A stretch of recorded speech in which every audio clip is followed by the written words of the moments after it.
So kamo di sigis lagding iday. Wag gigit.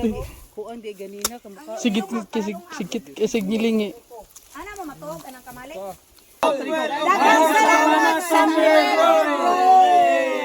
Manginom ta butom. Okay. Gigipong ola ng sagbo to. Ya ang buang kito ihang kuan wa nya patya. Asing nga natin star apple. Kuan siya NFP.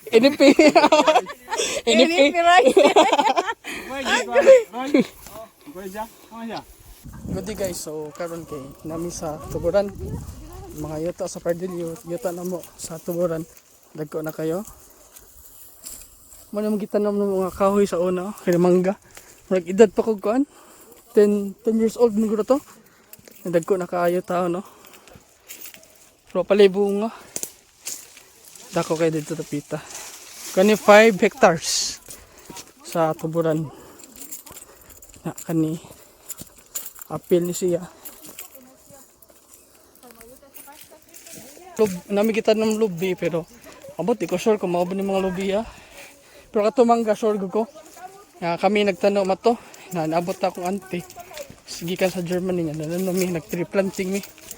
So okay kayo. Naka-remember pa ko ng mga lubi ha. Gitanom na mo ni. Nagko kayo tao no. Ang mga tanom ni dagko na pero ang nagtanom magapon man nagko ng kuan kumagko. Tagsara jud ko ka visit diri sa Miyuta kay layo diri tuburan pero naa sa sentro sa tuburan. Mao gid. Kani marag dili na ni tinanom. Marag katon ni mga caretaker nagtanom ni. Kay marag ubay-ubay man ni.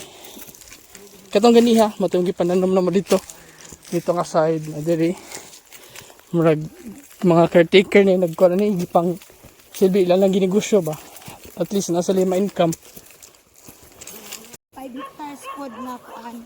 Natanom. Na lubi. 5 hectares tanan. Mubunga ni gusto. Visit rami guys kay tagsara ko kaarig tuburan. So akong gibisita. Hi guys. Praise the Lord ako na mamangga niya ang among lubi. Ang uban bata pa kayo pa kadang. Oh na. Wala na siya ga horseback riding kay Sagway horse. suod dito. Sagway horse. Amanggay. Daghan pamina ko mo lagi ni. Dagko na kayo. Why? This Mani ang tatanam ng mga mangga gagmay pa kay ko. Darang caretaker. Anas lang tito don dito. Tito na ko, si Tita Malo manung koyog. Si mama na ko, Auntie Jean. Mas tito na ko, Tito Rapali. Asa kutob doon? Kanira di Mama, Auntie Jean. para ko mo na. Ako yung puyo diri? Iya, mo Wala ba? Puyo, asang puyo. Sigang buhay diri no. Ako dubaho.